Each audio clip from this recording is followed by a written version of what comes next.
Hi students, welcome to the channel. Our today's topic is advantages of fiber optics cables. Okay, so let's start with the first advantage, that is greater bandwidth. Greater bandwidth.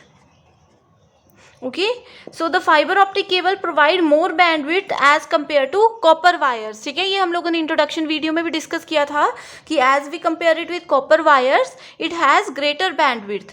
Therefore, the fiber optic carries more data. ठीक है, इसी वजह से क्या होता है, it carry more data as compared to copper cables. ठीक है, एंड हम लोगों को ये भी पता है कि जितनी ज़्यादा बैंडविड्थ होगी इसका मतलब ये है कि हमारी जो केबल्स हैं वो उतनी ज़्यादा यूज़फुल है, उतनी ज़्यादा इफेक्टिव है, उतनी ज़्यादा अच्छे से काम करती हैं. ओके, सो सेकेंड एडवांटेज है यहाँ पे फास्टर स्पीड.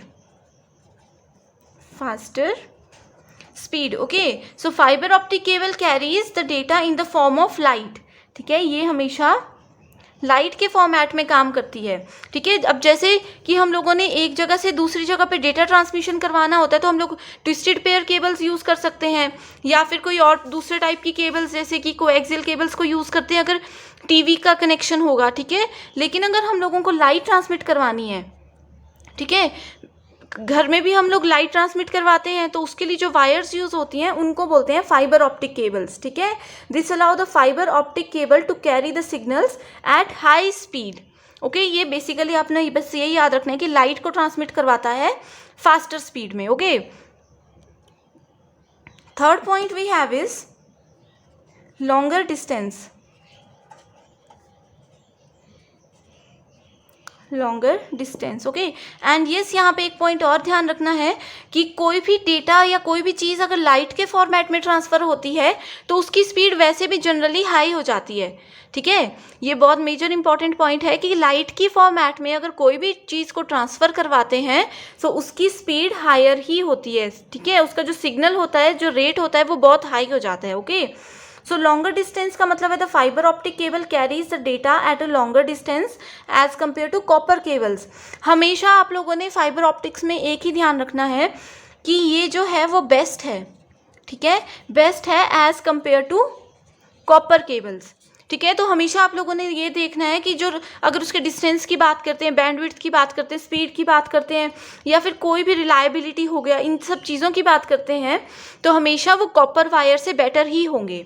ठीक है, सो नेक्स्ट पॉइंट है यहाँ पे बेटर रिलायबिलिटी.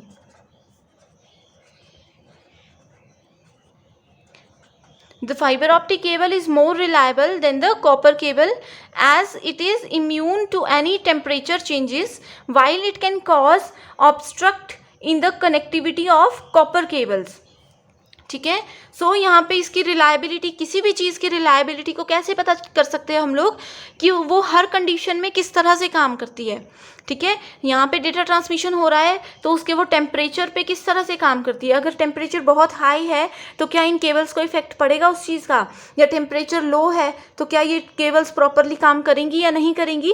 ये सब चीज़ों के थ्रू हम लोगों को वायर्स की रिलायबिलिटी के बारे में पता चलता है. ठीक है, सो यहाँ पे इसकी रिलायबिलिटी बहुत ही अच्छी है क्योंकि यहाँ पे टेम्परेचर जितना मर्जी चेंज हो जाए इसकी वर्किंग में कोई भी चेंजेस नहीं आते हैं. ठीक है, नेक्स्ट पॉइंट है थिनर एंड स्टर्डियर.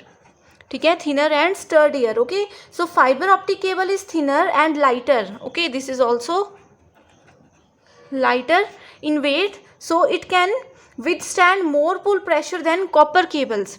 ठीक है, यहाँ पे भी वही बात है कि हमने हमेशा इसे किसके साथ कंपेयर किया है, कॉपर केबल्स के साथ कंपेयर किया है. सो यहाँ पे ये थिनर भी है एंड लाइटर भी है, एंड जितना ज़्यादा लाइटर हमारी केबल्स होगी उतना ही वेट वो उठा सकती हैं. ठीक है, बट जो कॉपर वायर्स होती हैं उनका वेट थोड़ा ज़्यादा होता है जिस वजह से उनकी ट्रांसमिशन स्पीड भी थोड़ी कम होती है एंड उनकी इस वजह से बैंडविड्थ में भी थोड़ा बहुत प्रॉब्लम्स आते हैं. ठीक है, so all these are the advantages of using fibre optics cables. I hope you understand all these points and this is very important video, right? This is very important topic. I hope you understand all these points. Thank you.